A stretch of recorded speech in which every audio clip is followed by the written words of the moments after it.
United സ്റ്റേറ്റ്സിൻ്റെ Lockheed Martin F-35 lightning. United സ്റ്റേറ്റ്സിൻ്റെ joint strike fighter പ്രോഗ്രാമിൻ്റെ ഫലമായി ഉണ്ടായ ഫൈറ്റർ വിമാനങ്ങളാണ് F-35 ഫൈറ്റർ ജെറ്റുകൾ. 1980, 1990 കാലഘട്ടങ്ങളിൽ പലവിധ ഫൈറ്റർ എയർക്രാഫ്റ്റുകളുടെ ആവശ്യം ഉയർന്നു വന്നിരുന്നു.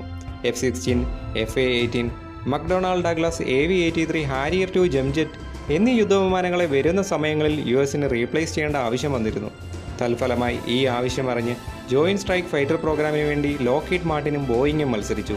1997 ബോയിങ് X-32 നിർമ്മിച്ചു. ലോക്ക്ഹീഡ് മാർട്ടിൻ X-35 നിർമ്മിച്ചു. ഒക്ടോബർ 26, 2001 ലോക്ക്ഹീഡ് മാർട്ടിൻ വിജയിയായി പ്രഖ്യാപിച്ചു. System development and demonstration contract Lockheed Martin നേടി. അതുപോലെ പ്രാറ്റ് ആൻഡ് വിറ്റ്നി F-35 ഫൈറ്റർ വിമാനങ്ങളുടെ എഞ്ചിൻ നിർമ്മാണത്തിനും കോൺട്രാക്ട് നേടി.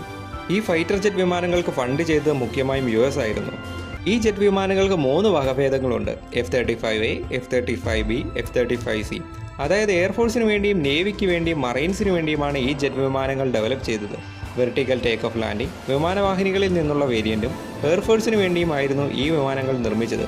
ആദ്യ F-35A യുദ്ധവിമാനം F-35AA-1 19 ഫെബ്രുവരി 2006 ഫോർട്ട് വർത്തിൽ നിന്ന് ഇൻട്രൊഡ്യൂസ് ചെയ്തു. തുടർന്ന് ആ വർഷം ഡിസംബറിൽ ആദ്യമായി പറന്നു.